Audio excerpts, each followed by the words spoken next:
2026 সালে Malaysia calling visa এবং নতুন কর্মী নিয়োগ সংক্রান্ত সর্বশেষ আপডেটগুলোর নিচে বিস্তারিত দেওয়া হলো।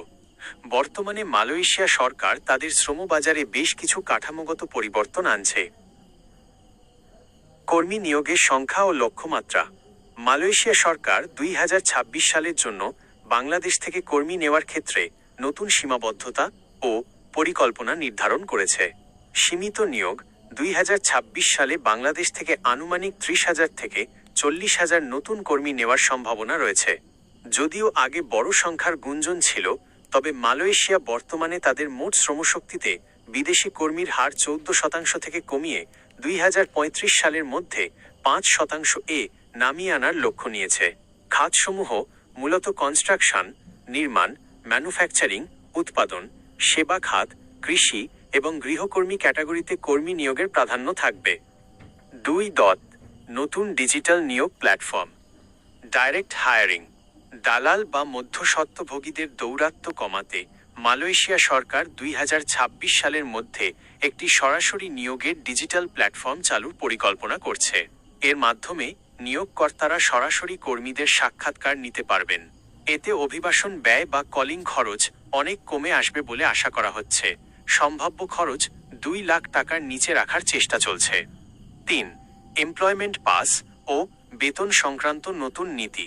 আগামী 1 জুন 2026 থেকে মালয়েশিয়া সরকার বিদেশি কর্মীদের জন্য নতুন বেতন কাঠামো কার্যকর করতে যাচ্ছে। ন্যূনতম বেতন বৃদ্ধি, বিশেষ করে ক্যাটাগরি -3 সাধারণ পেশাজীবী বা দক্ষ কর্মী এর জন্য ন্যূনতম বেতন সীমা বাড়ানো হচ্ছে। এটি মূলত স্থানীয়দের কর্মসংস্থান উৎসাহিত করতে করা হচ্ছে। কাজের সময়সীমা। নতুন নীতি অনুযায়ী নির্দিষ্ট ক্যাটাগরির কর্মীদের জন্য অবস্থানের সময়সীমা 5 বছর পর্যন্ত সীমিত হতে পারে, যার পর নিয়োগকর্তাকে অবশ্যই স্থানীয় কর্মী নিয়োগের পরিকল্পনা করতে হবে। 4. এজেন্সি ও সিলেকশন ক্রাইটেরিয়া। মালয়েশিয়া সরকার বাংলাদেশি রিক্রুটিং এজেন্সিগুলোর জন্য কঠোর 10টি শর্ত বা ক্রাইটেরিয়া দিয়েছে।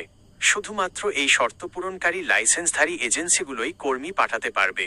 এর মধ্যে রয়েছে ন্যূনতম 5 বছরের কাজের অভিজ্ঞতা, বিগত 5 বছরে অন্তত 3,000 কর্মী বিদেশ পাঠানোর রেকর্ড, নিজস্ব ট্রেনিং সেন্টার ও আবাসন সুবিধা। 5. গুরুত্বপূর্ণ সতর্কতা। ভিসা স্থগিতাদেশ। 2026 সালের ফেব্রুয়ারিতে কারিগরি রক্ষণাবেক্ষণের কারণে ভিসা কার্যক্রম সাময়িকভাবে স্থগিত করা হয়েছিল। আবেদনের আগে বর্তমান স্ট্যাটাস যাচাই করে নিন। প্রতারণা এড়িয়ে চলুন। কোনো অননুমোদিত এজেন্সি বা দালালের কাছে পাসপোর্ট বা টাকা জমা দেবেন না।